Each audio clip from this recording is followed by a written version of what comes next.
বন্ধুরা, গৃহপ্রবেশ সিরিয়ালের আজকের পর্বে প্রথমেই দেখা যায় আরিয়া অদ্রিতকে বলছে, আঙ্কেল তোমাকে একটা কথা বলার আছে। তুমি যদি আজকে ছেলেগুলোর থেকে আমাকে না বাঁচাতে তাহলে হয়তো আমি একা পেরে উঠতাম না। তুমি আমাকে অনেক সাহায্য করেছো, তোমাকে অনেক ধন্যবাদ। অদ্রিত তখন বলে যে এই ধন্যবাদটা কি শুধুমাত্র আমার একারই প্রাপ্ত, তোমার আন্টিকে নয়?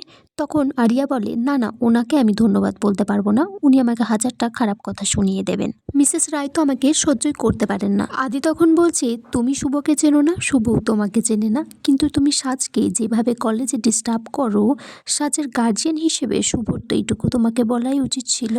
আদি বলছে, যদি সাজের জায়গায় আজকে তুমি থাকতে তোমার বাবা মারও তো খারাপ লাগতো, তারাও তো চুপ করে থাকতো না। আদি আরিয়াকে বলছে যে শুভ তোমার ক্ষতি চায় না, ক্ষতি চাইলে তোমাকে ওই ছেলেগুলোর থেকে বাঁচাতো না, কিন্তু কারণ তোমার দোষ নেই, দোষ হলো ওই ছেলেগুলোর। আর তোমাকে দেখলে আমার হারিয়ে যাওয়া একজনের কথা মনে পড়ে। এখন আরিয়া বলছে, আমি ভগবানের কাছে বলি যে জানো তুমি সেই হারিয়ে যাওয়া তাকে খুব তাড়াতাড়ি খুঁজে পেয়ে যাও। আর তোমাকে দেখলে অনেকটা আমার বাবার মতো মনে হয়।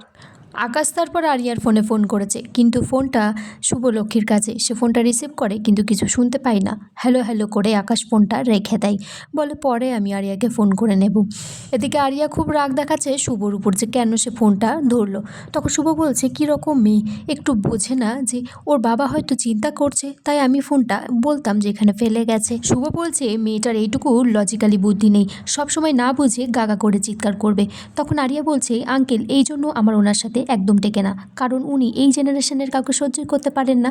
তখন শুভ বলছে, তুমি কি বলছো, আমার বাড়িতে 3টে ছেলে মেয়ে আছে তোমার জেনারেশনের, তাদেরকে আমি খুবই ভালোবাসি। আরিয়া তখন বলছে, আপনি বরঞ্চ তাদেরকেই ভালোবাসুন, আপনার ভালোবাসা পেতে আমি মরে যাচ্ছি না। তখন শুভ বলছে যে কেউ ভালোবাসলে, মর্যাদা দিলে সেটা তুমি রাখতে জানো না। শুভ তখন আরিয়াকে বলে, তুমি এখন বুঝতে পারবে না, তোমার যখন ভবিষ্যতে বিয়ে হবে, একটা মেয়ে হবে তোমার মনের মতো, তখন তুমি বুঝবে বাবা মারা কেন শাসন করে। তখন আদি বলছে যে টাইম অফ, তোমরা আর ঝগড়া করো না, তাছাড়া আন্টি তো ফোনটা তোমার ভালোর জন্যই ধরেছে। আদি তারপর আরিয়াকে বলছে, ঠিক আছে অনেক রাত হয়েছে, চলো খেয়ে নেবে, হয়তো তোমার খিদে পেয়েছে। আরিয়া তখন ভাবছে মনে মনে, আমি কিছুতেই ওই মহিলার সাথে খেতে বসবো না, আমার যতই পেটে খিদেই চুচোই ডন মারুক না কেন।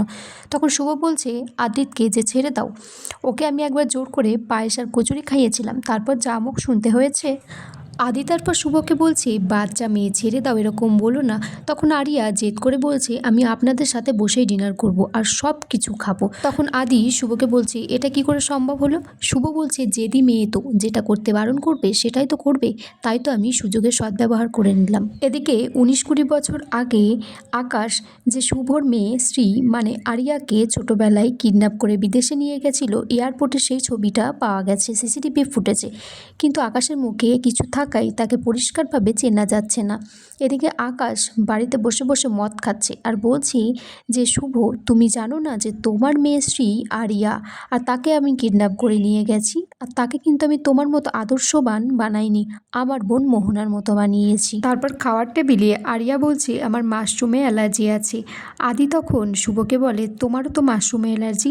তখন আরিয়া রেগে গিয়ে বলে, এতটা মিল ওনার সাথে আমার থাকতে পারে না। আদিও মনে মনে ভাবে, এতটা মিল কি করে থাকতে পারে। তখন আদি ভাবছে, কেউই তো কথা বলছে না, আমাকে কিছু একটা করতে হবে। তারপর সে শুভকে বলে, বলো তো এই রেসিপিতে কি কি দিয়ে তৈরি হয়েছে। তখন শুভ তারপর পরপর সব মশলার নাম বলে, কিন্তু একটা মশলার নাম সে বলে না, সেটা আরিয়া বলে দেয়। তখন সেটা শুনে ওরা অবাক হয়ে যায়, তো তুমি কিভাবে মশলা চিনলে? তখন আরিয়া বলে, আমি দেশে দেশে অনেক জায়গায় ঘুরেছি আর আমার মশলা রান্নাবান্না নিয়ে ইন্টারেস্ট আছে। তখন তাদের মধ্যে সন্দেহটা আরও বেশি বেড়ে যায়। শুভ তারপর আরিয়ার কাছে তার মায়ের কথা জিজ্ঞাসা করে। আরিয়া তখন মনে পড়ে যায় যে ছোটোবেলায় সে মায়ের জন্য কান্নাকাটি করতো আর আকাশ তাকে বলতো যে তার মা মারা গেছে। এটা শোনার পর আরিয়া খুব রেগে যায়, রেগে গিয়ে উঠে যায়। শুভ বলে, তোমাকে তো এমন কিছু জিজ্ঞাসা করিনি, তুমি এত কেন রিয়াক্ট করছো? আগামী পর্বে দেখা যায় যে আরিয়া একটা বারে গিয়ে মদ খাচ্ছে, নাচানাচি করছে, সেখান থেকে তাকে বার করে দিয়েছে। সে রাস্তায় একটা ব্যাগে মাথা দিয়ে ঘুমাচ্ছে গাছের তলায়। তখন শুভ আদিকে বলছে, আমার কেন জানি না মনে হচ্ছে আমার মেয়ে খুব বিপদে আছে, আমাকে মা বলে ডাকছে। আর এখানেই আজকের পর্ব শেষ হয়ে যায় বন্ধুরা।